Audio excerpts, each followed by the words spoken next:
Welcome, MCU fans, to the latest edition of True Believers, the MCU podcast here on the Fandom Podcast Network. Of course, this is the podcast where we cover all the happenings in the MCU, whether it's in film, on Disney Plus, or you never know what other surprises that might happen, as well as talk about their ties to the comics and how they're affecting things going on within the MCU right now. Now, for this episode, we are going to be covering episode 5 of Moon Knight on Disney Plus. But before we get started, I just need to forewarn you, it might feel like an episode of Moon Knight here because I looked into a mirror. Neither Kevin is here, and our Moon Knight expert, Cat Ceder, he will hopefully be popping in the show a little later, depending on the phase of the moon. But like I said, I looked into a mirror, and I think maybe when Khonshu moved the sky and stuff like that, it ended up crash landing a drunken Gungan onto this podcast. So without further ado, I want to introduce my two guests this week. First and foremost, one of the main hosts of What a Piece of Junk, our Star Wars podcast, one of the guys who was there when we first started, Mr. Derrick Marsh. Hey, Kyle. Thanks for having me. For those that do a little crossover, right? But for those that have been keeping up with Nathan and Scott and the What a Piece of Junk crew know that I've been MIA for a little while, just busy with life. And unfortunately, the Marsh household hit a bit of a COVID and / sinus infection stuff that's just prolonged for multiple weeks. But I'm out traveling.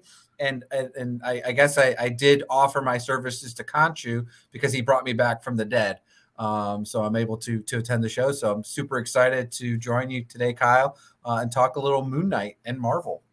Well, real quick, I do have a question for you. How much does Boba charge for back to tank rental?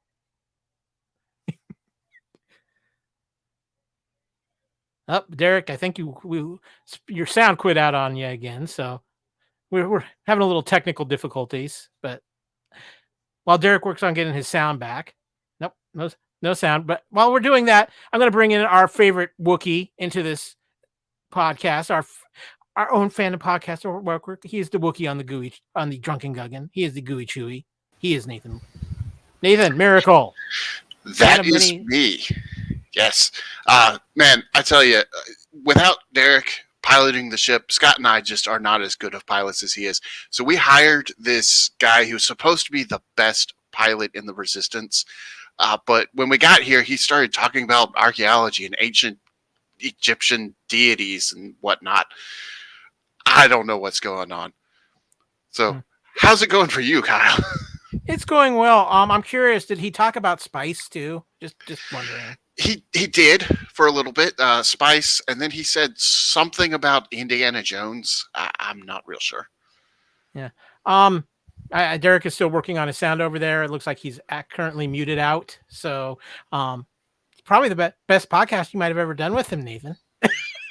Well, I can say whatever I like. He just doesn't talk back. It's great. Yeah.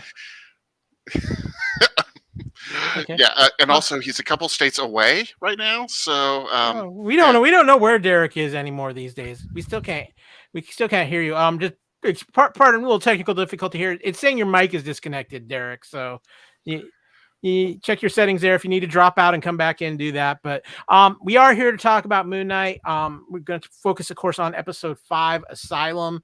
But since I have you here, Nathan, we haven't had you on True Believers before, so welcome to True Believers. Not just any episode of True Believers, too. It is the 50th episode of True Believers. Woo-hoo! So, That's epic, it's special. We've got a multiverse of madness going on. The guys from What a Piece of Junk are here. It's just crazy. I don't want to spoil anything out there for you, but if you have seen the new Doctor Strange TV spot that just landed, some big reveals in that. So if you're trying to stay spoiler-free, I would say serious spoiler warnings there. Don't watch that on YouTube or on TV, and just wait till next week when Doctor Strange comes out. But wow, that Nathan, is next week. Yeah, I know. It's coming up fast. Sneaking up on me. So, I should have already had tickets. Yeah, I was able to score 1, if that gives you any indication. That's how fast they were going. But let me ask you real quick, what have your thoughts been on Moon Knight so far? I am loving Moon Knight so far. I have to admit, this is a superhero that I didn't know all that much about going in. I did a little bit of research beforehand, but I needed to do a little bit of research. This wasn't somebody that I knew a whole backstory on or anything. So it threw me off when, in my research, it very clearly said that Mark Spector is the main personality, and everybody else was a created personality. But then they started off with Stephen Grant. I thought there's something to that. Either somebody at Disney has no clue what they're doing, or this is going to be good. And fortunately, it's been the second one. Yeah, it's been a little bit of a head trip. It's something different from Marvel. Derrick, you're back. Let's see if we can get you some sound going. Nope, we still can't hear you, Derrick. You might need to reboot the personality there. That's all I'm saying. But Nathan, one of the things too with this Moon Knight show has been its uniqueness, because the only thing I can really compare it to for something different from Marvel was WandaVision when WandaVision first came out, because it was something we hadn't seen. And Moon Knight, it's been so unique, and it's also been an absolute phenomenal performance by Oscar Isaac to this point. Oh, absolutely. Wonderful. The greatest thing about it to me is they don't have to tell me which personality he is at any given moment. He can really bring across that these are two different personalities, two completely separate characters, and yet one joined character at the same time. So I've been very impressed in how he's been able to do that.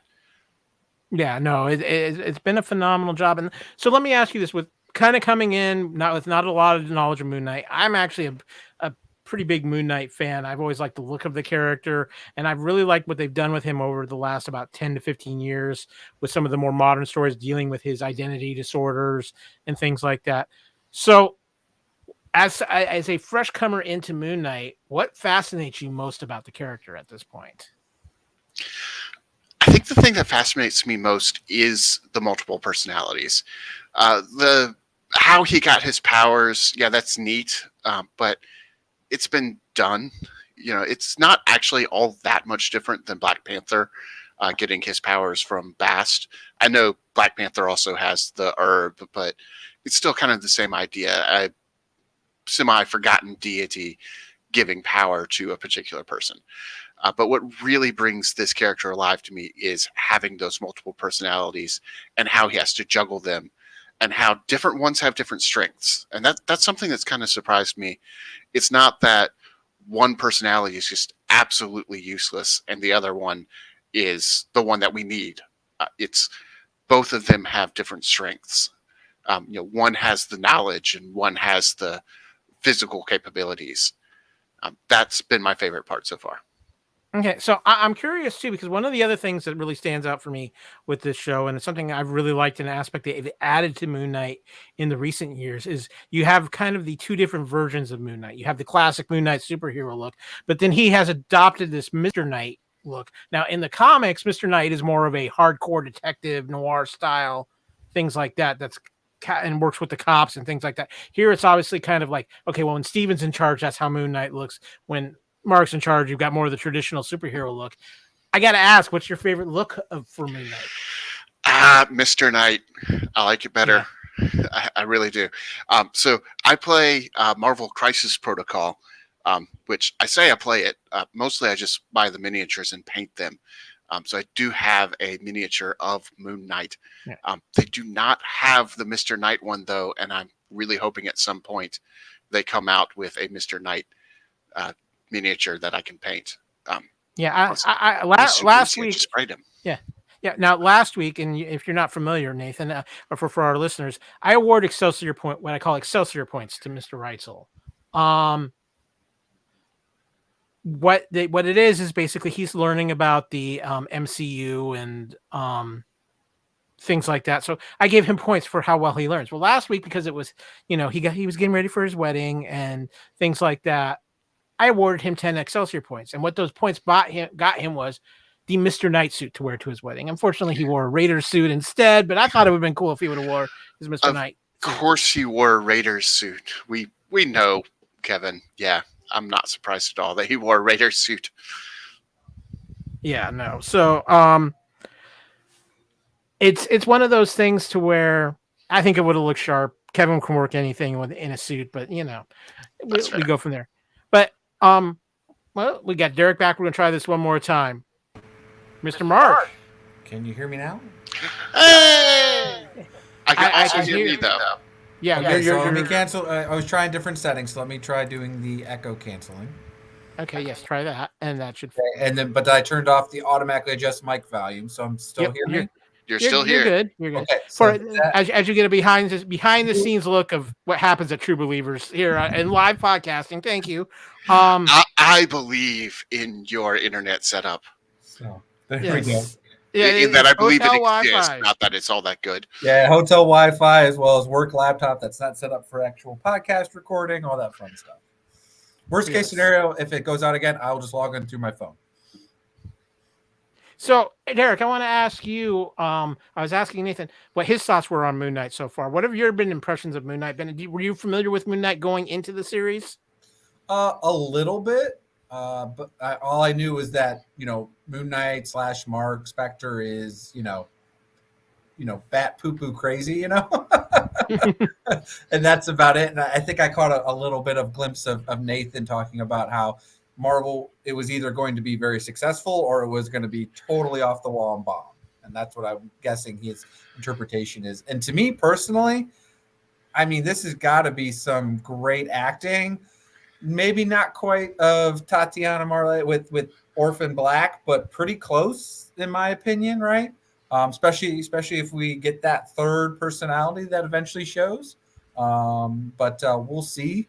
But overall, I feel like actually this would have been very well parred when we get the Defenders or that Netflix Marvel to come back, because that's what it brings me to. It's that's I mean, I know it's a little bit more global but it's still kind of got that other world feel, like what Iron Fist did and what we got with the Hand. But it felt like, and it's obviously in New York where a lot of it happens too, but it just feels like it's that whole Netflix Marvel band, almost similar writers, where it's dark and from there. So, and obviously we'll get into a little bit of where you get the Egyptian background and a lot more involvement with it, right? So far I've really enjoyed it. I think they're doing well. It's a shame to me that watching Oscar Isaac perform this way, that we didn't get that with Poe Dameron in the Star Wars side of things, to relate it back to at least a little bit of Star Wars. But other than that, I mean, I'm thoroughly enjoying the show, and they are keeping it very well. And to me, Ethan Hawke's been great as Hero, and what they've been doing with that. That's Dr. Harrow now. Dr. Harrow. Yeah. Well, Derrick, I hate to tell you this. At some point in the middle of this podcast, we might just take this drastic left turn, and you could wake up in like Albuquerque, New Mexico, or something like that. Or Egypt. Yeah, very true. So, with that, we're gonna actually, I have one more question for you, Derrick, because I asked this of Nathan. I want you to get your chance to weigh in. What is your favorite Moon Knight look? Is it the classic Moon Knight superhero look, or is it Mr. Knight? And as I was explaining to Nathan, and if you're not familiar, in the comics, Mr. Knight is more of the detective. He works with the cops. He's more of a hardcore noir character. Obviously, here they're kind of going with whoever's driving kind of sets the look for Moon Knight. But what is your favorite Moon Knight look at this point? Well, I like Mr. Knight. I think it's a little bit sleeker, cooler look in my opinion. But I like it for what it's supposed to be used for, like I said, the original, or at least how. And it's weird to say, because if you go by the comics, at least from what I remember and what I had to Google and stuff, Steven's kind of the Bruce Wayne personality, right, in the comics. Yeah, we've had Steven. Yeah, Steven is kind of in the most recent incarnation of Moon Knight in the comics. Steven is actually like this big shot Hollywood producer. So I think that's where they're playing some of the Hollywood things they're doing right now. Where he's the idea of Steven Grant came from. Right? He's not this kind of. I don't want to say Steven's dumb, because he's obviously very smart with the Egyptian knowledge and how they socially awkward comes to mind. Socially awkward, or a little bit of a bumbling idiot to some degree, right? So it's a different. He's the classic high intelligence, low wisdom, low street smarts. Low charisma. So, and I'm okay with that, because it definitely, is the yin and the yang, and it's a nice way of how they've been able to intertwine the Egyptian. Like, I happen to randomly work at a museum that focuses on Egyptian heritage, and it's not really, to some degree, no, because that's what Moon Knight's all about. And it just, like I said, those personality things that come back and forth between Steven and Mark. But overall, I mean, I like the look, but I also like the classic Moon Knight look, like when he's got to be like quote unquote Mr. Superhero, right? I got to go fight the baddies when it comes to like the actual Egyptian baddies, right? The gods or the demons, the spirits that come through. I like that version better. But when he's just beating up on, some, backyard gang that's at a million or billionaires, home estate, I like the Mr. Knight outfit. Yeah, no, I was just telling Nathan too. I was trying to get Kevin to dress as Mr. Knight for his wedding, but instead the Raiders usually went out in his case, and that's what happened there. But he could do a crossover, Mr. Knight Raider or whatever he wants to call it, right? That could be his next. Exactly. So you guys are here for the first time, and you need to understand that here at True Believers, because we are an MCU podcast, we don't do segments like we do on our other podcasts. We do phases. And so we kind of look at our different phases. We usually run with 4 phases per episode. And what those are is phase 1 is our plot description and our first reactions, as well as some comments maybe on the cast and things like that. Phase 2, we focus on some of the trivia from the episode. Phase 3, we go in a little bit deeper in the plot analysis and ties to the MCU and the comics. And phase 4 are our final thoughts and predictions. In this case, it will be for the finale of Moon Knight, whether it's the season finale or series finale, because there's a lot of debate about that these days. But without further ado, I'm going to drain just a little bit of energy off the Tesseract and shift us into phase 1.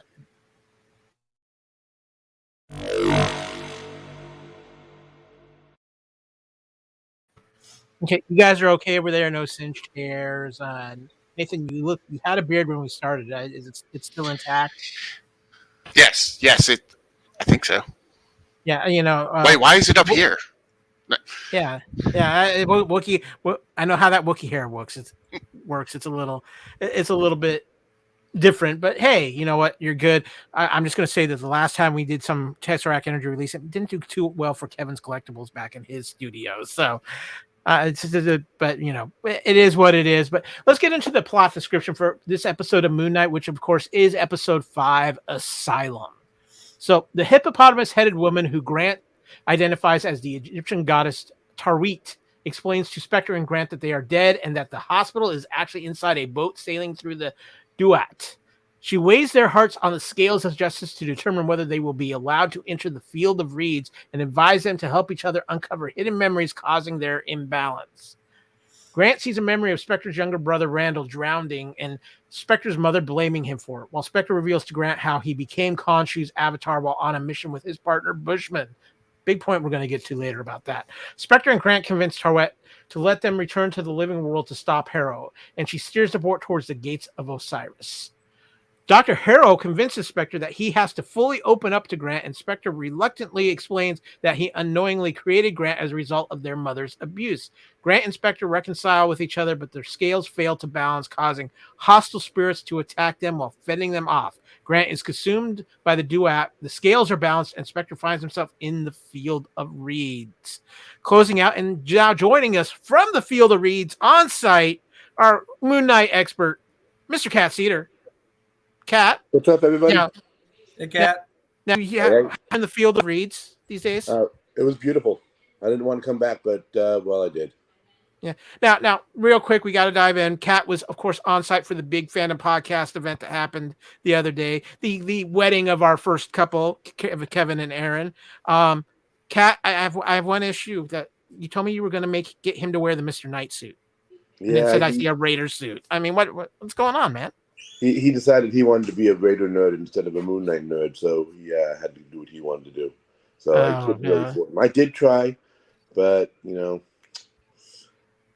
didn't want to put him in the hospital on his wedding day, so I let him do. Yeah, well, I'm sure Aaron had a little bit of say on that too. So a little. Yeah, a little. So, Kat, we were Nathan and Derrick were kind of explaining earlier what their thoughts were on Moon Knight so far. They're both loving it. I even got them to tell me their favorite look of Moon Knight. Derrick's liking both. Nathan's liking Mr. Knight a little bit more than he's liking Moon Knight. Good job, Nathan. But we just entered phase 1 here. I just got done explaining the plot synopsis, and since you're just here first and foremost, Cat arriving in, I'm going to put you right to work. Give me your first reactions from this episode of Moon Knight. By far the best episode I think I've seen of Moon Knight. I absolutely loved it.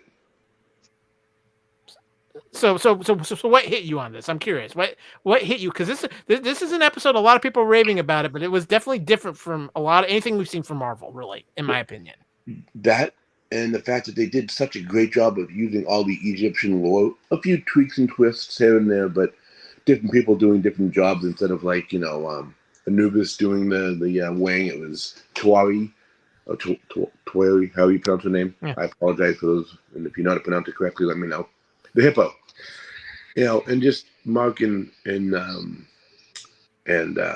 Steven sort of coming together as like at the end of the arc of the 14-part series with the whole psychiatric ward, the Jeff Lemire run. This is like that the ending. He's like accepting everybody who they are and saying, okay, well, this is, you guys go your own way now. I'm gonna finish doing this. But all in all, I thought it was an amazing episode. They did a great job with it. They did a good job with all the history that are from Moon Knight, and just stood out to me. Okay, Derrick, what about you? Again, this is an episode that was different from anything I've really seen Marvel do in a good while. What were your first reactions to this episode? Well, I mean, obviously it ended with episode 4 with the reveal of the hippo lady, right? Tori, or whatever her name is. Because up to this point in Marvel, and even really what they were doing with the gods and the temple, right? That Mark and Dr. Harrow were visiting, right? The gods were almost alien entities in the current Marvel universe, right? They were just, when they came to Earth, they were just, because they were aliens with superior strength, they were represented as gods, right?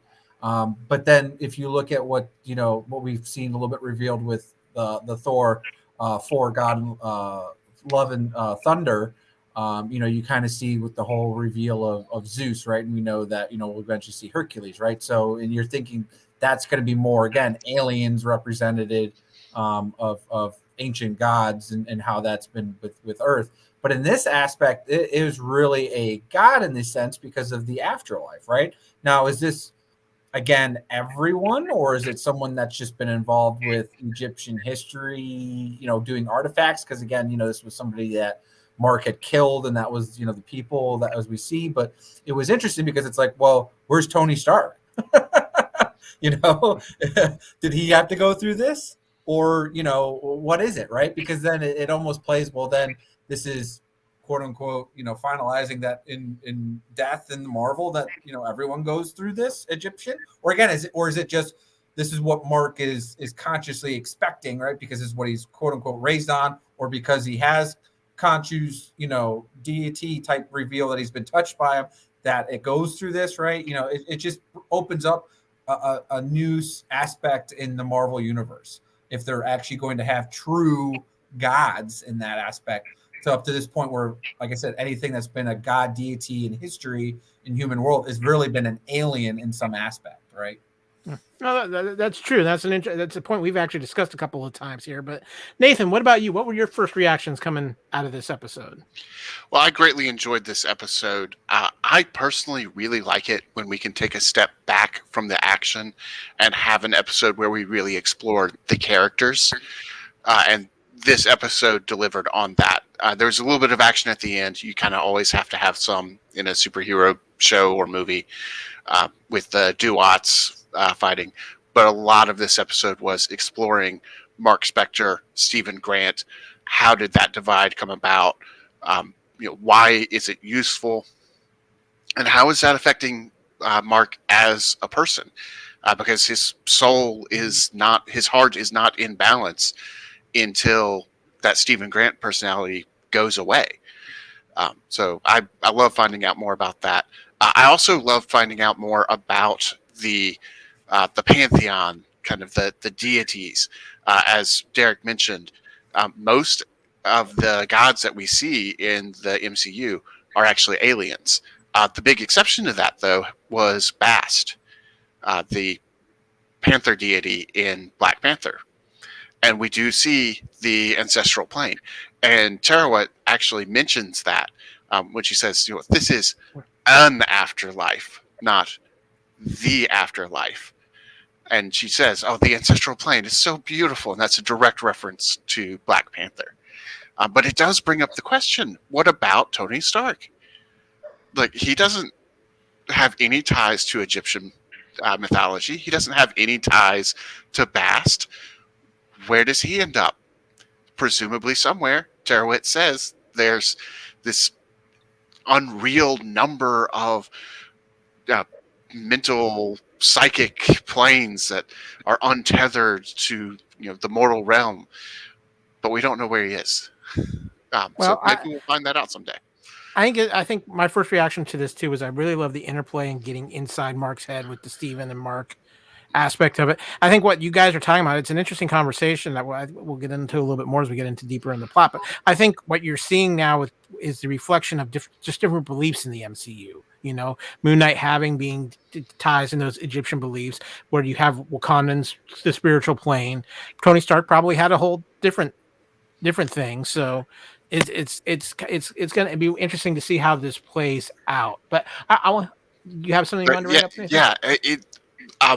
One interesting point, and I did not catch this until I watched the show a second time. It is based on what he kind of believes at this point, or maybe his connection to Khonshu, because when his mother died, which was only a couple months ago, he was actually of the Jewish faith. Yes. Because they talk about the Shiva, and he's wearing a yarmulke when he refuses to go into the Shiva, which I had to look that up. I didn't know what that was, I admit. But it turns out that is... I'm sorry? Should have just asked me. I should have, but I didn't know to. So I had to look it up. So guys, I want to go. One thing we do real quick too is I also like to get some outside review in, and Kristen Howard from Den of Geek put in a quick review. I'm just going to hit this up real quick. In Moon Knight Episode 5, Asylum, we got to know Mark Spector, and the show was all the better for it. While the latest installment of the Marvel series didn't fix all the tonal and structural issues it suffered within its first 4 episodes, it did offer its audience an olive branch in the way of the essential cohesion that was practically AWOL while we spent time watching Stephen Grant's bumbling realization he was just one identity in a body that had been reformed to house at least 2. Some people might feel that the more messy, silly, fractured, or occasionally downright woeful elements of those episodes were deliberately constructed that way to reflect the nature of the central character. And I could understand that point of view, but that honestly feels like a pretty lazy way to look at it, especially since there's already been a well-received Marvel TV show that explored a lot of the same themes as this one. And this is referring to the show Legion, which I'm going to question that compared to this, because Legion was a whole different creation. Well, that was technically stolen by Fox at the time too. Yeah, that was all part of the X-Men experiment. Well, again, I assumed they were talking about WandaVision. No, Legion. Yeah. So continuing, after mulling it over, I think investment has been my core problem with Moon Knight. It's a little hard to embrace half a character, and by predominantly focusing on Stephen Grant up until now, that is what has been asked of me. It's even harder to embrace a third of a character, and as the series has lightly sprinkled in its teases that a reveal is still yet to come, it has increasingly felt like yet another puzzle piece has been missing. When puzzle pieces are missing from a plot that can be exciting and mysterious, I sat through 6 seasons of Lost and didn't even hate the finale, for crying out loud. But when so many key puzzle pieces are missing from a lead character I'm asked to root for, it's a bit of a struggle for me to connect with them properly. Consequently, Asylum felt like a long, cool glass of water after 4 weeks of stumbling through the desert. Getting to know Mark was like balancing my own scales of judgment on Moon Knight itself. I think there's a few interesting points in this. I definitely don't agree with everything she says in this article, but I do think this is one of my few flaws that I have with Moon Knight, and it's something that we've talked about with these other streaming shows, is that they've got so much going on in such a short time frame that it feels like by the time we get to the end episodes, there's so much they've got to cram in that finale or whatnot, or those final two, that it feels overwhelming. And I kind of have this feeling with Moon Knight right now. While I am absolutely love this episode, I do feel like we got a lot to cover in one more episode left, and so that's where I kind of agree with this. I don't feel quite as I was invested in what was going on with the split identities. Where do you guys stand? Any reactions to this review, Kat? She's got a few good points. Like you said, I'm in the same boat as you are. It's like I wanted these last two episodes to be like, an hour and a half long. It's sort of like tie stuff together, get things understood, to get us sort of all into the same understanding of what's going on, and then give us the last episode, with everything we've been looking forward to seeing. But again, 6 episodes, it's just too short. It should have been 8, personally. Well, personally, 22 episodes in 10 seasons, that would have been fine, but 8 at least. Yeah. I think some of this was the question of Oscar Isaac and how much he was willing to commit. But Absolutely. Nathan, what about you? Any do you agree or disagree with what was said in this article? Largely disagree. So I do agree that I feel like the season is too short. It threw me for a loop, actually, realizing that this was the 5th episode and we only have one more left, because this episode honestly felt like a mid-season cliffhanger type episode, where we could have 5 more episodes to finish out this particular plot. I don't see how they're going to get it done in one episode, and I do worry that they may try to cram too much into one there. But as far as the first 4 episodes feeling too disjointed, that's who this character is. That's a major part of Moon Knight, is he doesn't know what's going on half the time. And we got to take that journey with him. To me, that increases my investment in the character, because I'm not just invested in one character. I'm invested in Stephen Grant, and I'm invested in Mark Spector, and I'm invested in the two combined. And I still know that there's more puzzle pieces out there. There's at least one other personality, if not hundreds more. So yeah.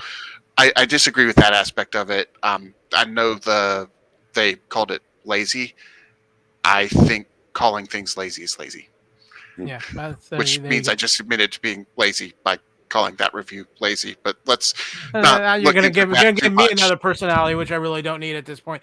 Derrick, what about you? Do you agree with this article, or are you pulling points? I'm curious. I'm curious on her review of Eternals, because I feel like that's the same type of show we're getting here.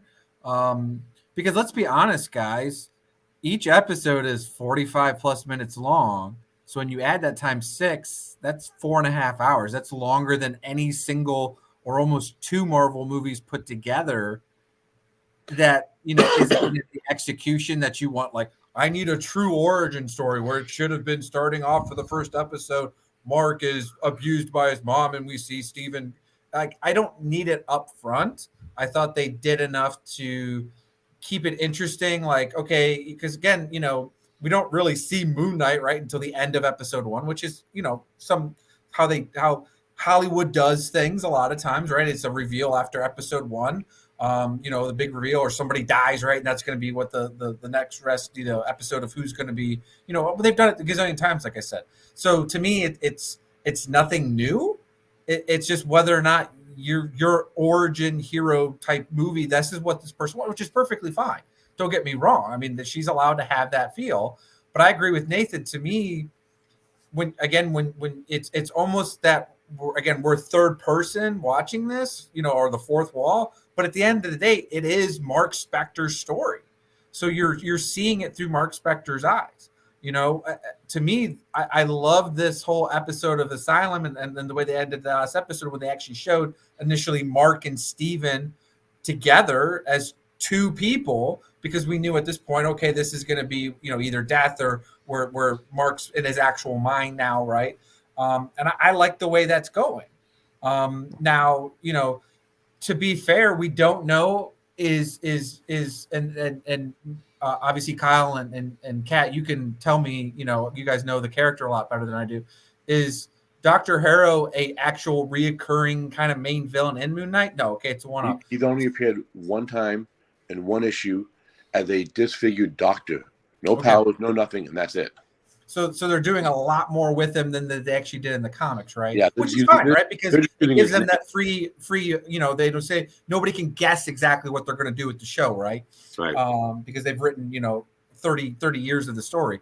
So do we know is for sure Dr. Harrow is going to be defeated and killed off or whatever at the end of this season?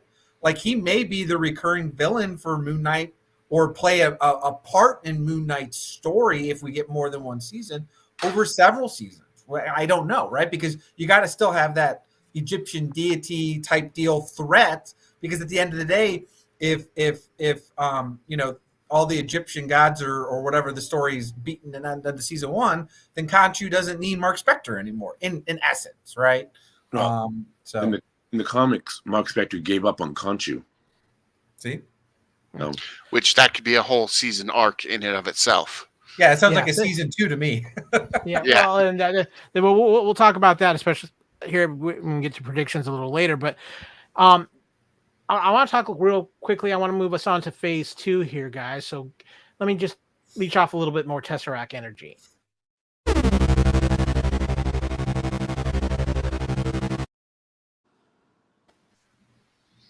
Everybody seems okay.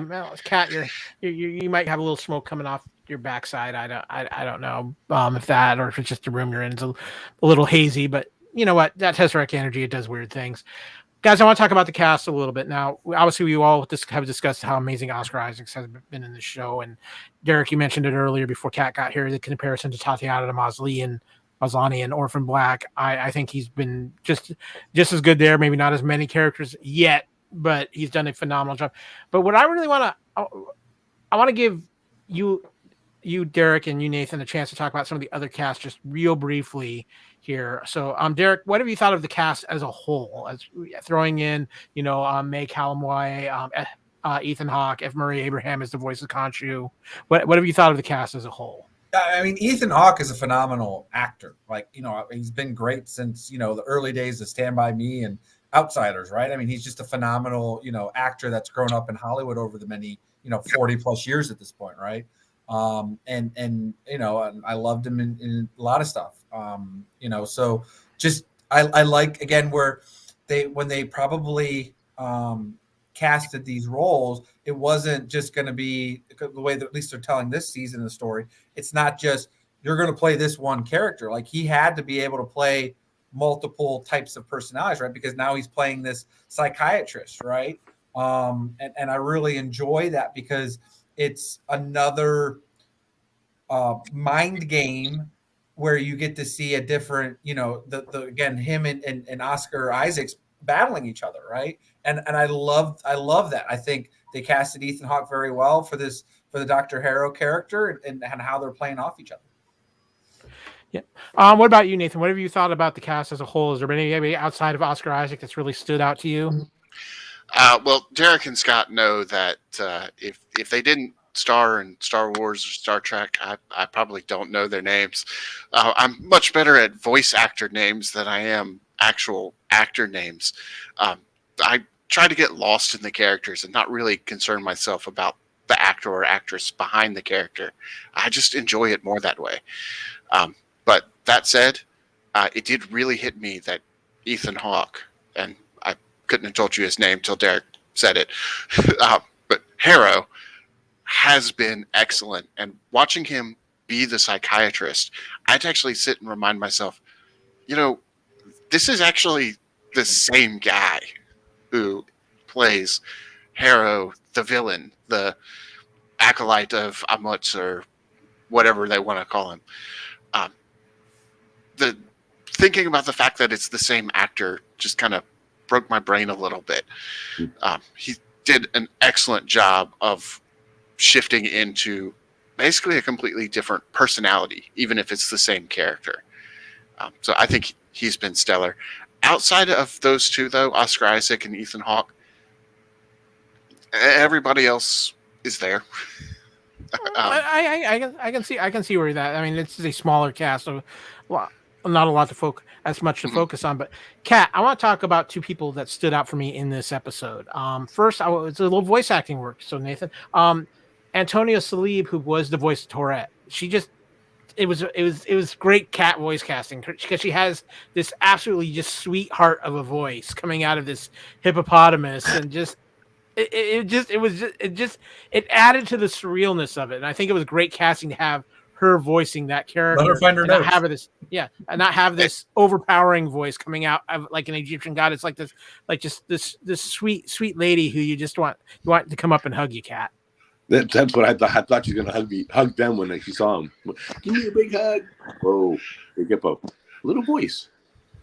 Yeah. Which, correct me if I'm wrong, but I think this is actually her first acting credit. Yeah, I believe it is. So that's even more impressive. But the other person I want to throw out there is Carlos S. Sanchez, who played young Mark Spector, because that kid had a lot to carry as far as emotional weight and things going on in this episode. And guys, I thought for such a young actor, he did a phenomenal job. Cat, we've kind of know how they played up the young Mark Spector in the comics and being broken and stuff like that. This was a great performance. Yeah, that whole flashback to his young self was, everyone did a great job in playing the pivotal role they needed to make Mark, Steven, Jake, Moon Knight, everybody who they are. Yeah, and again, him even making the switch over from Mark to Steven at a young age. I thought that was a great scene within this episode, Derrick.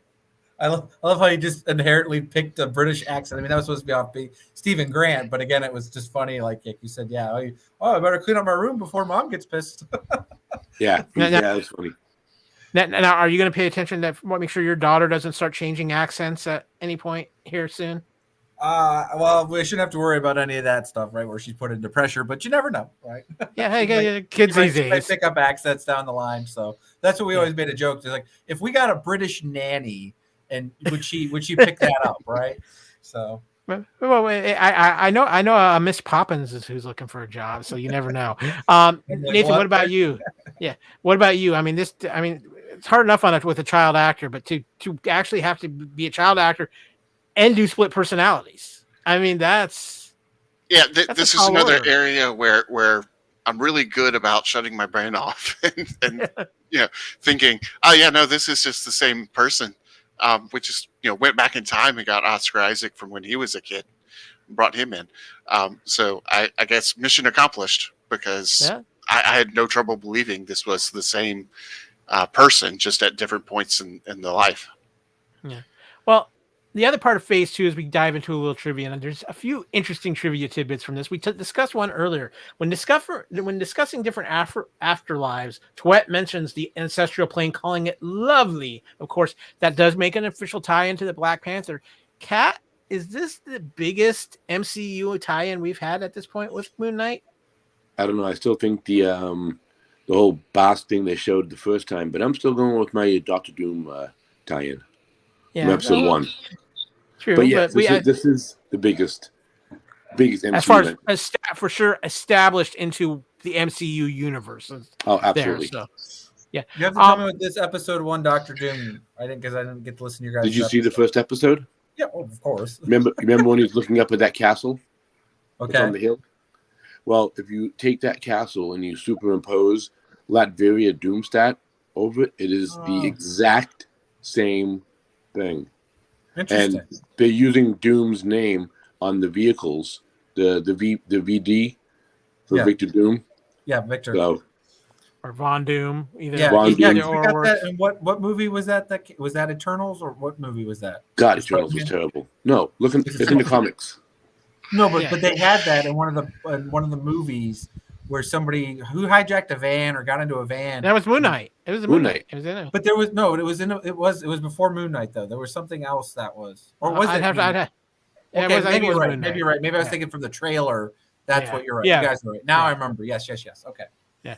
So another piece of trivia: the song that plays at the end of the episode is a Latin American hymn called "Beyond the Sun," created by the musician Stanislao Marino. The lyrics say, "Beyond the sun, I have a place, a beautiful place," showing Mark peace with himself in a contrast to the moon thematic of the show. So a little light and dark play up here. They've done an interesting job with the music within Moon Knight. I have to throw that out. There's also a bedroom scene where there's a balance game can be seen below the poster for Tomb Busters. There's also 2 action figures of the movie of Dr. Grant and his kid sidekick shown in the previous episode. And also, Dr. Harold tells Mark that a struggling mind will often build places to seek shelter from different aspects of themselves. This is similar to a fictitious quote used at the beginning of the video game BioShock Infinite from 2013 that reads, "The mind of the subject will desperately struggle to create memories where none exist. Both stories deal with alternate realities and secret alternate identities." So lots of fun little things that they are picking up here, guys. Any thoughts on any of these pieces of trivia, Cat? I didn't know about the BioShock one only because I don't play that and I don't follow that at all. So, but everything else, yeah, I mean, it's some of the trivia. I don't know if you guys mentioned it, but did you guys take note that when he had the bandage on his nose and then he was rubbing his nose afterwards and they cut back to him and the band-aid was gone, he was trying to figure out why what was there, but Steven didn't know what the band-aid was there. I have a feeling that's from my own guess, and of course knowing the story, I think that was Jake as one of the inmates, even though Jake hasn't been physically shown yet. Yeah, but there's some stuff we're going to get to on that. Anything for you, Nathan, in this trivia that you find grab your attention, or was it you were so engrossed in the show that you just kind of went with it? Yeah, I thought the song at the end was really fascinating. I'm not sure. You called it a hymn, but I'm not sure what faith it. Yeah, it is really a Latin goes American hymn called "Beyond the Sun." So that's how they worded it when I was looking up this trivia. So, but the idea that it might be a hymn for something other than Egyptian deities is I don't think they got to Latin America very often. Makes it an interesting play with presumably the Egyptian afterlife, the Field of Reeds. Yeah. Which might speak a little bit to the whole split personality thing. Maybe he's not completely here, What about you? Anything, Derrick, that grabbed you? Well, my trivia is that we're talking about Egyptians and the deities and Moon Knight, and then Kyle's got a kitty in the back. So is this a normal routine when you talk Egyptian deities that you got to have the cat in the background? He's in charge. We have multiple cats. We got Cat. Yeah, down there too. When we're talking Egyptian stuff, and that's just how it goes. But guys, we're gonna take a quick break here before we dive into Phase 3 and tell you what else is going on around the Fandom Podcast Network. And when we come back, it's time to dive into some plot analysis and more ties into the MCU. But first, here's what's going on around the Fandom Podcast Network. Thank you for listening. We hope you're enjoying this podcast. We'd like to continue to feed your ears by inviting you to listen to these other great shows on the Fandom Podcast Network. It starts with our flagship show, Culture Clash, discussing the latest in entertainment pop culture. Bloody Kings, Immortals Take Notice, our show covering the entire Highlander universe. Couch Potato Theaters, where we celebrate our favorite movies. Time Warp, the Fandom Flashback podcast discussing a year in movies and our favorite retro movie and TV pop culture topics. Good Evening, discussing all things Alfred Hitchcock. Union Federation, our Star Trek and Orville show. Hair Metal, the 80s and early 90s rock metal podcast. Type 40, our show covering the time-traveling Doctor Who universe with host Dan Hadley. Lethal Mullet, an 80s and 90s action film podcast with host Adam P. O'Brien. Also check out the Lethal Mullet Network for more great podcasts.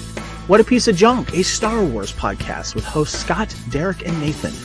Making Treks, a Star Trek podcast, a deep dive into the final frontier with host Mark Newbold and Adam P. O'Brien. And check out our newest shows, The Fandom Show, our monthly Fandom Podcast Network live YouTube exclusive show about the month's hottest topics in fandom, and the FPN True Believers MCU podcast, discussing the Marvel Cinematic Universe and the related Marvel television and streaming MCU universe, including the connections to the original Marvel comics. You can find the Fandom Podcast Network on several platforms. Please subscribe to the Fandom Podcast Network YouTube channel to receive notifications of new podcast episodes and live events. You can enjoy all of the Fandom Podcast Network audio podcasts on our master feed at fpnet.podbean.com. The Fandom Podcast Network is on all major podcast platforms, including Apple Podcast and iTunes. You can find the Fandom Podcast Network on Facebook. You can email us at fandompodcastnetwork@gmail.com. You can also find the Fandom Podcast Network on Instagram at Fandom Podcast Network and on Twitter at FanPod Network.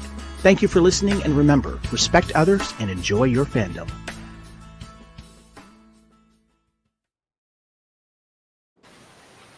And we're back, and hopefully you're enjoying all the great things that are coming out on the Fandom Podcast Network, including Once a Piece of Junk, our Star Wars podcast. Guys, I know you're all geared up because we're not that far from Kenobi, and I know you're excited for Kenobi. Yes! Kenobi! Derrick, are you going to be out of Carbonite in time to make Let's Kenobi? hope. I'll make a grand appearance. Maybe it'll have to do with something on May the 4th. So. Yeah, hey, there you go. So with that, though, guys, we're going to kick back into Tesseract and move on to Phase 3.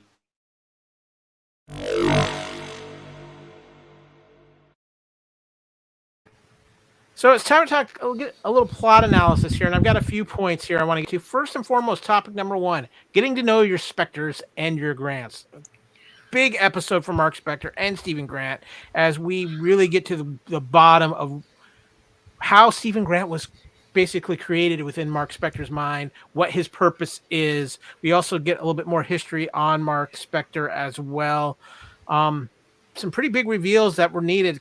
Cat, you're our Moon Knight expert here. How did you feel about how they handled the ideas behind creating Stephen Grant? I like it. Again, I'm liking everything they've been doing so far.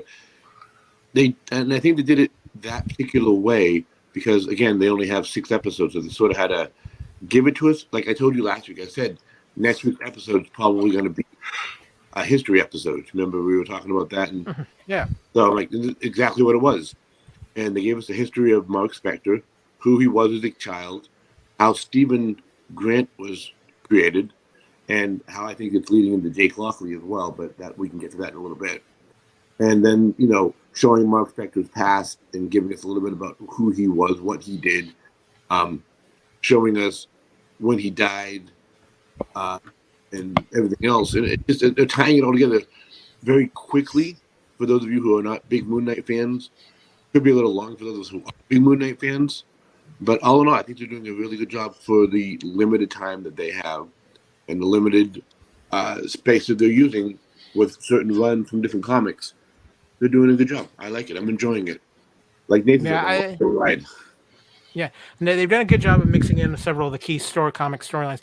But Nathan, what did you think of how they dealt with Stephen Grant and how we find out the origin of Stephen Grant's creation here and just how important a role he actually is for Mark? And then we also find out the certain events that lead to where Mark and Stephen start bleeding into each other.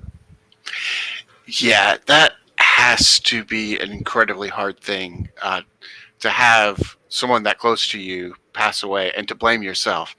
And honestly, it kind of was his fault. Kind of wasn't, though. I mean, he's a little kid, so. But at the same time, he's the one who said, "Let's go play here." I can see why he blames himself, and that's a hard thing to get through. And nowadays we have more access to therapy and psych wards. But at the time that happened, he didn't have access to the help that he needed to really deal with that trauma. So I can see how that would cause him to have an extreme reaction. I don't know if that would really cause dissociative identity disorder, mainly because I'm not a psychiatrist. I can't speak to that, but it was powerful.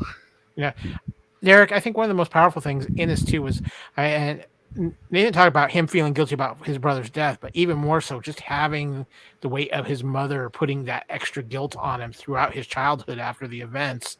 And we see how it leads up to when he attends his mother's funeral and how even Stephen doesn't even recognize the death of their own mother. And then he finally does towards the end of this episode. So I just think it was very, they played with some very powerful emotions and some very powerful things in this episode that I didn't think they would go quite that deep into. Well, that's the thing, right? That they talk about, and that's why I compare this to the Marvel Netflix shows, right? Because it was a bit darker tone, and what we've been accustomed to more Marvel MCU, right? Not that they haven't gone and approached this kind of stuff, but again, it's been still a little bit not as much, character development. I think that's why I appreciate the show, like Nathan talked about, and really have enjoyed it. And you have to think again, yeah, it's his fault, but again, it's a kid, right? It's a mistake. You don't know anything, but then to have that weight on the shoulders, because it's not just the death of his brother, but it's basically what drove his mother to alcoholism and abuse. It then is what his father drove them apart, right? Because his father, trying to play that, where he couldn't deal with the wife and the son, so they always were separate. And then really when the wife or when the mother was abusive, right, he didn't stop it. So it's almost a reverse role, right? Because typically in society, it's always been the father who's the alcoholic and abuses the family, right? So it's a little bit different role this time. And you have to understand, we don't know enough up to this point. Obviously the mother, then makes it sound like, her favorite was the younger brother. And, she knew he was always jealous. So, but up to that point though, it was a great bond relationship, right? That people always say their sons have with their mothers, right? So, and even at a young age and going through that, he has to realize I was the cause of my family's destruction, right? And to Nathan's point, he didn't have somebody to go through therapy, which in theory, they could have, because right, he would have been a kid in the 90s at this point. He's probably our age, Nathan, right? The way Mark Spector is. Maybe he's a little bit older in his early 40s, as a character. But to be honest, they would have had this stuff. Now, granted, it's not as sophisticated as it is today, but it's just the way they've taken it. It does show, right? And then the fact he couldn't, he was more upset with himself that he didn't go in to his, to the family house when they were doing the mother's funeral. And because he was really just upset with himself because he felt like he failed his father. Like he wasn't strong enough to be able to be the one that mended the relationship when he left his father, right? Because that was his father's whole conversation with him, right? So there's a lot of heavy moments in here where anyone that's experienced this can really relate to it. Right. Or feel some type of feel like, I could relate to this character. And then that's again what drives for Mark to survive. He had to create Steven, right? So that there could be something of Mark's humanity left before it was essentially stolen from him from an abusive family. But almost to the end, because it was all brought in by him by a mistake he made, but yes, ultimately responsible for it. So, Kat, I want to ask you this because I think it's a key point. When Steven, quote unquote, dies, Mark, the scales balance finally. Do you think that's reflective of with Steven dying, Mark maybe finding an inner peace within himself and accepting everything and not hiding from it anymore, not using Steven to hide, and so that brings the balance in with Mark because he's not hiding from it anymore? Or do you think there's another angle to it that we're missing?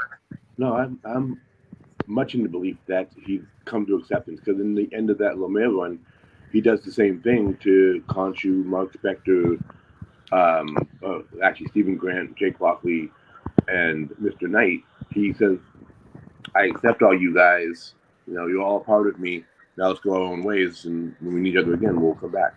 So I think that's exactly what they were trying to do, because I think they're ending that run with the last issue of the comic being the last issue of this episode, and then next week's episode, of course, being, the big climactic ending, and, freeing of Khonshu, getting his powers back, and then defeating Amit and sending Harrow down to the netherworld where he's not balanced and he maybe gets eaten. Yeah. Now, one point I want to bring up, because Kat, you brought it up several times. Where is Jake Lockley? Of course, for the Moon Knight fans out there who are fans of the show, but maybe not fans of comics, Jake Lockley has been the third personality that's been predominant with Mark Spector in the comics, and there's been a big question when he's going to show. So I found some interesting stuff there. Even though Jake is not mentioned in all of these flashbacks, he does appear to be in the episode in different ways. For one, there are plenty of shots of yellow cabs driving in the background as Lockley's the cab driver in the comics. This could have easily been a subliminal tip-off. More importantly, we may have seen Jake in action here. Early on, as Dr. Harrow tried to get through to what appeared to be Mark suddenly became more confrontational. Instead of running off, he picked up an impromptu weapon and prepared to attack Harrow. As he started to come off as a pissed-off Robert De Niro, Mark was held down and injected in the neck with a sedative. When we saw Mark again in Harrow's office, he was confused, wondering if he was sedated at some point. Notably, the bruises on his face were gone. Chances are the first scene was Harrow unknowingly dealing with Jake. And there's also some speculation that maybe the first time we see Mark outside the window of his mother's funeral, that it's actually Jake who's the one drinking and dealing with things like that. So I'll hit each one of you up, but Cat, I'm going to start with you. Obviously, you've been bringing up the point. When is Jake Lockley going to show up? How do you?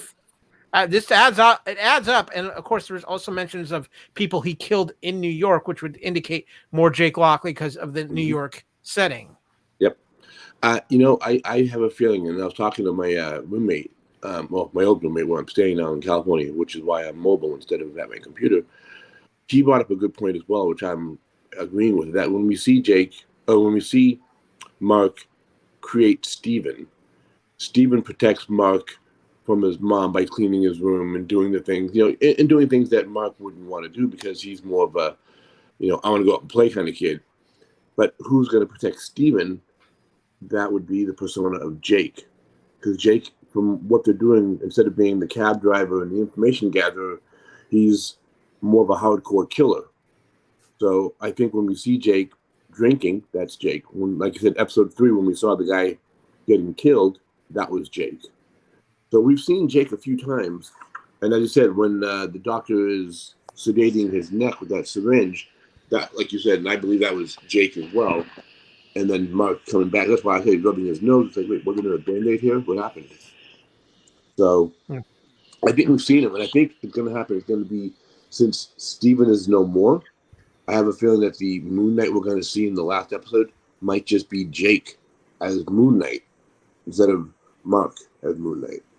It's going to be interesting to see it plays out. Nathan, now we talked about this at the beginning of the show, that where you had to do some research on Moon Knight. You weren't that familiar with the character. Have you going in? Did you know about the Jake Lockley persona at all from any of your research?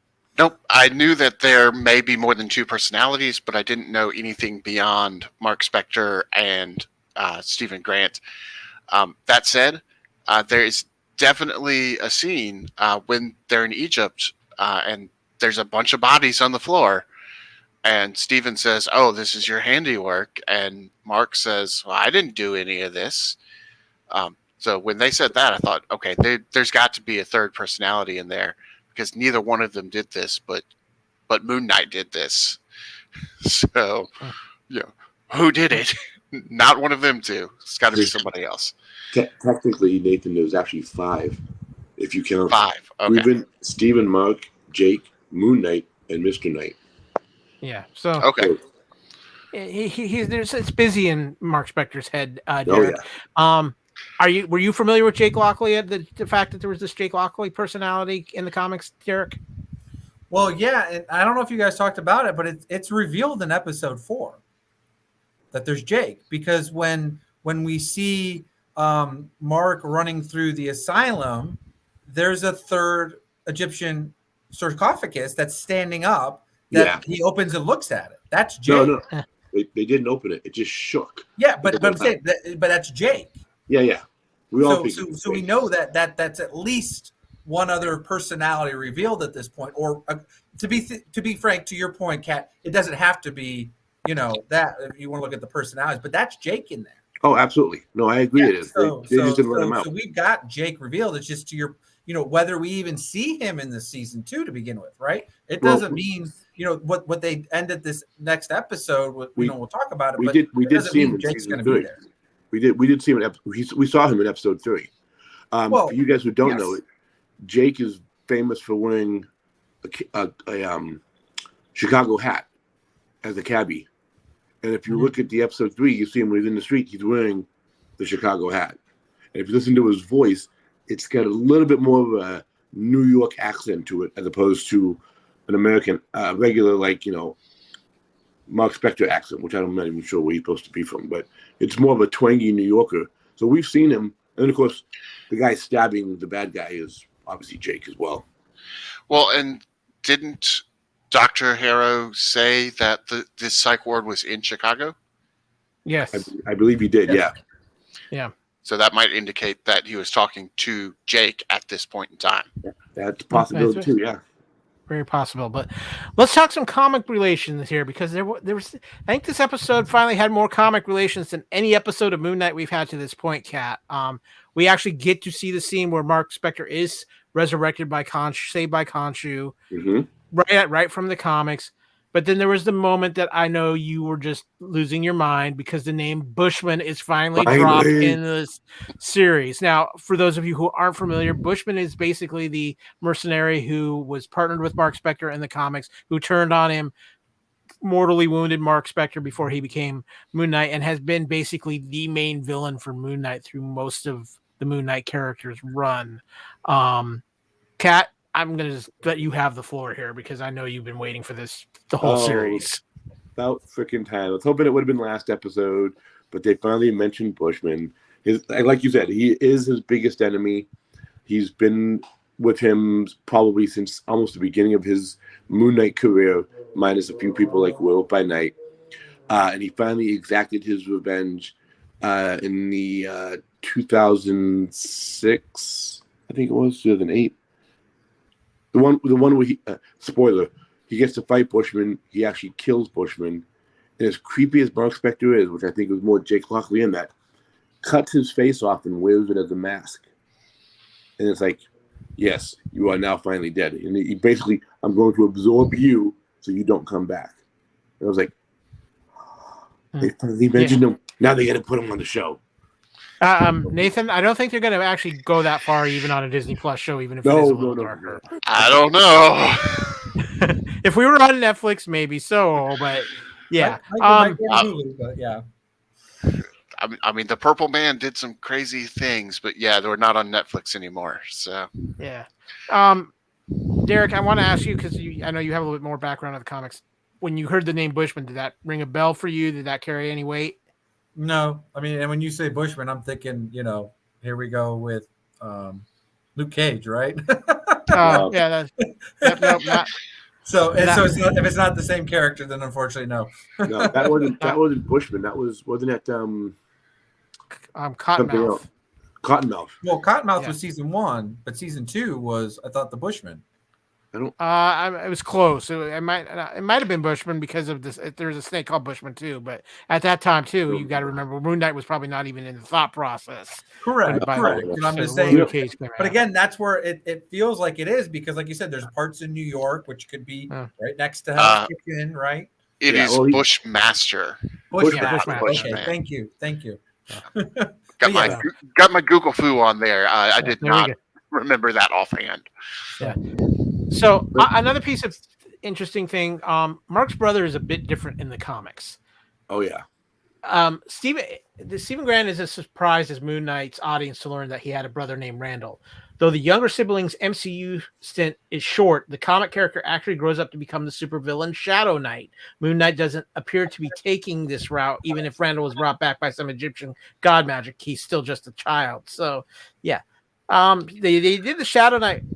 When was Shadow Knight in the more modern run, or was that back with the classic 90s run? 90s. That's what Same I thought. with Well, he also changed his name from Shadow Knight to Hatchet Man. That's right. That's right. So that was the 90s. Right. So Moon Knight, such a family friendly comic, guys. Yes. So F is for family. Yeah. We're giving Nathan and Derrick their proper Moon Knight education in this episode. So if Kevin was here, he'd really be getting an education. Oh, yeah, he would. But let's also then move on to what is my third topic, and we've talked about this a couple different times lightly, but I really want to get into it here, because for the second episode in a row, only except for the flashback when we see Mark Spector become Moon Knight, Moon Knight technically isn't even in the show. Now we've had this. You guys being the Star Wars guys, you know where I can go with this. I'm not necessarily going with that, but does it have an effect that we truly don't see Moon Knight in these now last 2 episodes, Derrick? No, because again, I think that's where I enjoy this, where it's not the typical origin story where we have to be upfront with everything, right? And again, I think that plays off the Mark Spector character. His mind is just out of sequence, and I like that, storytelling again, where we're telling this from Mark's point of view, essentially, not just third person, fourth person, fourth wall, whatever. It's what we see. So, what about you, Nathan? No 2 episodes without the Moon Knight or Mr. Knight. Yeah, well, like you said, being a Star Wars fan, I think this is just Disney's new MO. Every series, just take an episode or 2 where you don't have the main character. It's fine.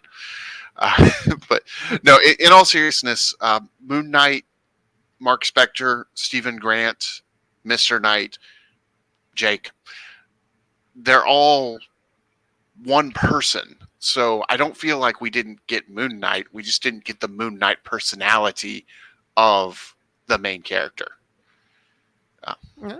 That makes sense. Cat, obviously, I know you love these last 2 episodes, but do you think not having physically Moon Knight in these episodes, as far as either Mr. Knight or Moon Knight, does it pull a little bit away? Does it make it feel like we're missing a puzzle piece a little bit at this point? I miss my Mr. Knight. I need him. No, it's fine. I like Nathan said. This is the episode 1. We had Moon Knight at the end. Episode 2, we had a little more. Episode 3, we had a little more. Episode 4 is the story. Episode 5 is the background. Episode 6, we will see Moon Knight. So I think it just makes Mark that much cooler that he's able to do some of this stuff without Moon Knight, right? Or because he's doing it with his other personalities. Again, like I said, he actually, there were several times he said, "Can't you go away?" And he left.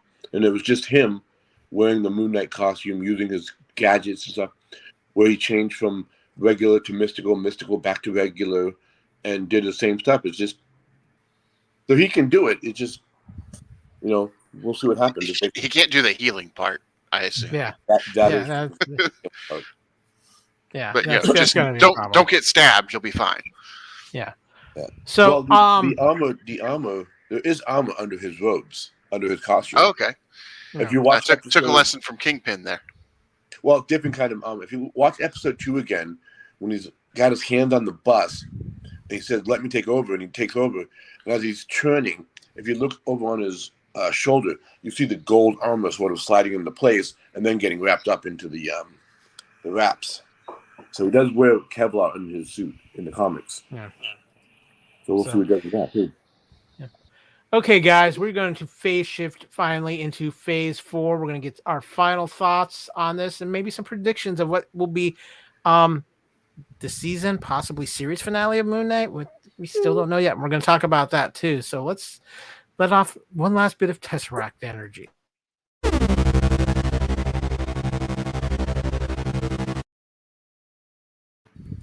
Okay, gentlemen, give me your final thoughts on this episode here, and we'll stick with there. Then we'll get into predictions because I think we all have there's so many different angles we can come from. But Nathan, I want to start with you. What are your final thoughts on this episode? Because again, I do feel this is a very unique episode for something in the MCU to this point.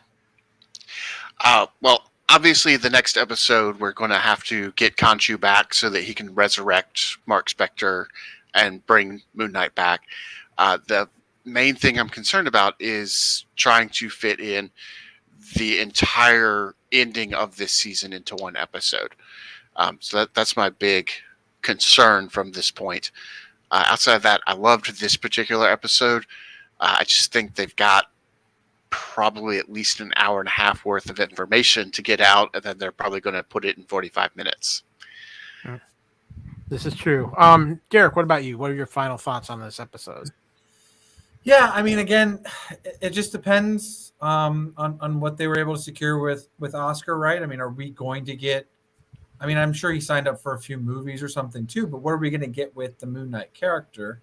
I feel like he's been well received from the quote unquote Marvel family, right? So I'm hoping that excites him, and he wants to at least do another season or two of the character, because again, he is a very unique superhero, right? It's not somebody that we, again, what I've loved what they're doing with the streaming services. So, but I'm fearful to your, everyone's point, right? What are we going to get in this last episode? And again, they can leave stuff unanswered. I'm okay with that, right? Just, what are they going to set us up for, right? So.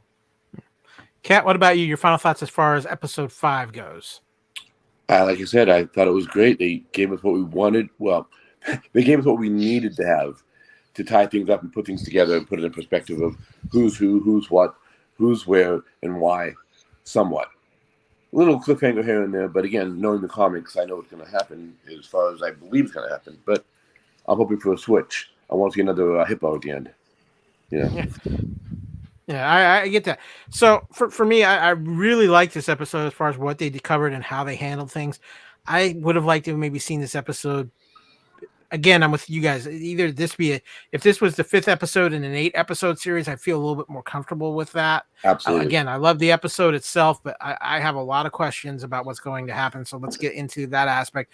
We are coming into the final episode, episode 6, which is the big question, because there's been some news that Moon Knight could be like where they're saying Hawkeye was. It was basically a limited series.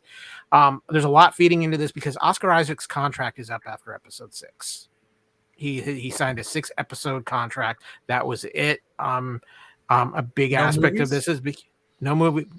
Right now, his contract was a 6-episode run as Moon Knight. That was it. Now, I am sure there's probably already negotiations underway, but I mean, from what he has said in interviews, he said after his Star Wars experience, he was never going to commit himself to a franchise. Yes, that's what I was going to say. Based off what he experienced in Star Wars, probably drove to that because he wanted to see where they were going to go with this, right? If the character was well received, then he might be willing to sign up for more. Well, plus then he can ask for more too, right? But then, like you said, he's not committed. And I think for him, though, I think it's been a very positive experience. I think the show is a positive experience for him. So whether we get a second season of Moon Knight or not, we'll have a better idea after episode 6. But I do think we will see Moon Knight again, whether it's in a movie or something like that. I think Oscar knows that this is a unique character, and that's what we've got going on. Well, that we do have Halloween coming up, where there's rumors of a Werewolf by Night appearance for a Halloween special, so we could have that. But as far as episode 6 goes, I think episode 6 becomes more of some of your more traditional superhero fare. We see Mark get resurrected. We probably see something with Jake, maybe that's a stinger thing with Jake at this point, because with that, but we see Mark and Moon Knight and Khonshu come back together to take on Harrow, and maybe there's some lasting ramifications of that as well. But Kat, what are your predictions for the final episode of this run of Moon Knight? Like you said, resurrecting Khonshu, which will then resurrect Mark. I think Steven will still be there, but I think it'll be... So I'm throwing it out left field. That since Steven's not going to be back, I don't think, in this episode, but I have a feeling that I'm hoping we get to see Jake.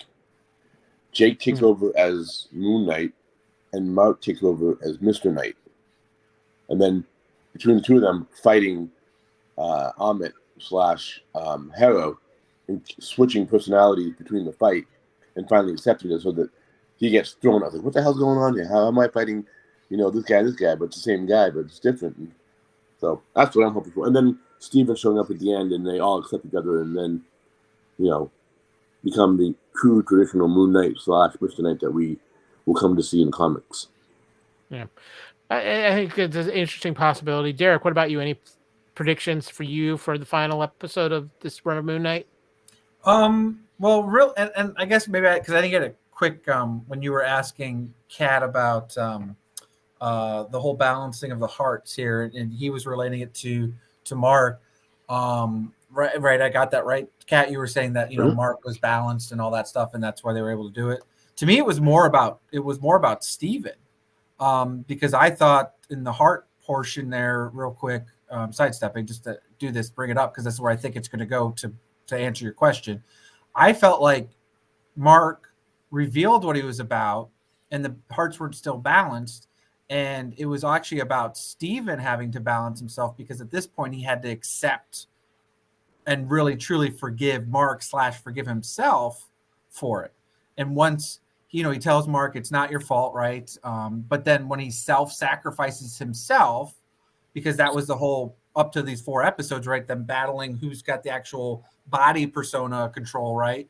That Steven finally sacrificed himself to protect Mark. And obviously this was over. And I think that's what really was the balancing of the hearts, was then Steven finally, was balanced. And that just took that, right? But anyways, so is it going to be, my question is then, okay, we see him defeat Harrow and stuff, or is he going to be resurrected, but then he has to go back to the underworld to get Steven?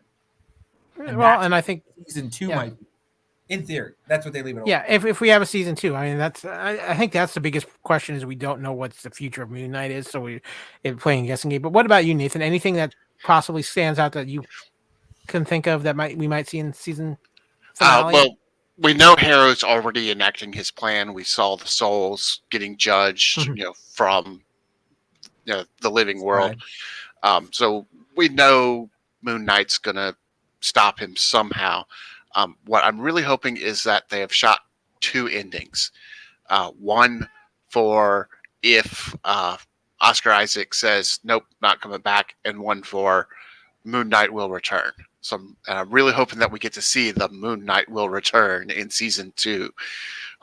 So what I think would be a great ending, now that I know about Jake, is if at the very end, after they've defeated Amut and Harrow, Mark Spector walks up to somebody and just introduces himself as, "Hi, I'm Jake." No further explanation. Cut to Moon Knight will return in season 2. Jake will return.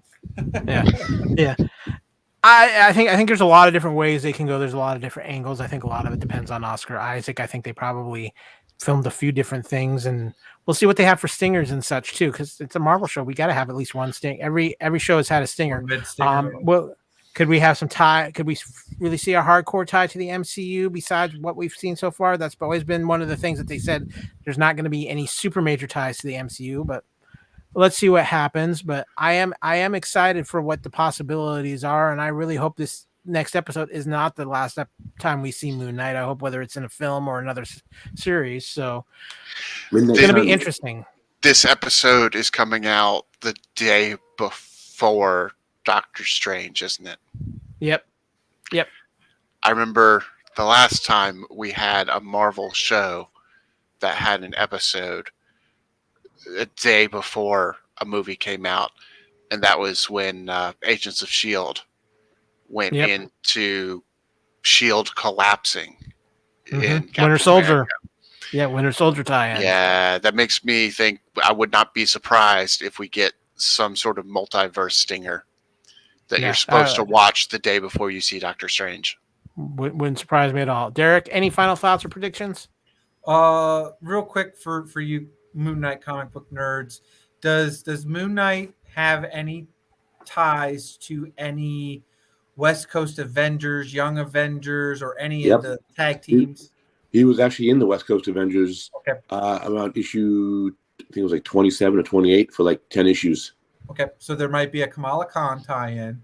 And then the other would be, does he have any meetings with Blade? Yeah, he's part of Midnight Suns. Yeah, Midnight Suns. That's what I thought, because you talked about, Werewolf by Night, right? So there could very well be, whether we actually see Blade or not, it could just be what we get at the end of Eternals, right? With it's funny. I've been saying that since we've been doing this, that the end credit scene is going to be Blade talking to Jake Russell, who's Werewolf by Night, saying he needs his help against a more dangerous enemy, being like a Dracula kind of character, and then Moon Knight sitting in the windowsill, going, "And we need your help too." And that'll be the Halloween episode. It's Jake, right? Yeah. We need your help, Jake. No, my name's Jack. No. I'm talking to that guy over there. Jack, right? Jake. Well, guys, I want to thank you all for being on this episode. It was a pretty big episode of Moon Knight. Obviously, we've got the finale coming up next week. It's going to be a busy week for Marvel next week because not only do we have the finale Moon Knight Thursday night, I'll be there. Next week's True Believers might be a little bit delayed because Thursday night I'm going to be in the Multiverse of Madness.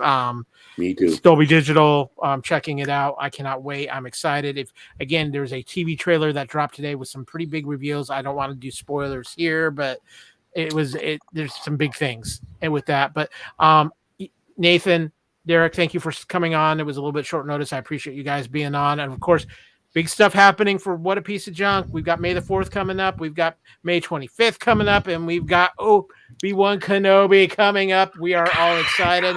Our first 2 episodes on the 27th of May. And I have a feeling that Sunday, 2 days later, there might be a very live What a Piece of Junk to discuss the first 2 episodes of Kenobi. So definitely hop in with those guys. I'm just playing a hunch here. I know you got to talk to Captain Scott too, but I think there's going to be a live What a Piece of Junk after the first 2 episodes of Kenobi. I feel good about that. Wait. I can hold him hostage. To be fair, at this point, with any of the major episodes that come out for first parts of the season, so yeah, and I might have some say around here whether it's live or not. Just saying. And Cat, it has been an awesome ride with you. We got one more episode to go. Can't wait. It's been awesome. Sorry I was late. Oh, hey, no. Now I got to ask you real quick because you told me you were going to see a movie, and you told me there was a particular movie you might end up going to see. Did you go see that particular? You avoided that trap. Yep, they were talking about which one they wanted to see, and most of them did not lean towards that. And I was like, oh, thank God, I don't have to see it. Yeah. So I'll just see it on TV when it comes out on HBO Max. There you go. Which movie? We will be talking about that. Yeah. We're not going to go there. That's for another maybe True Believers or maybe something in the multiverse of another parallel Earth of True Believers. But guys, whenever they rope him into Midnight Suns. Yeah, exactly. There you go. Guys, thank you so much for the Marvel Universe. Well, that's true. Guys, thank you so much for joining me. It's been a blast having you here. Of course, Excelsior to all you wonderful listeners out there. And until next time, as always, make ours Marvel.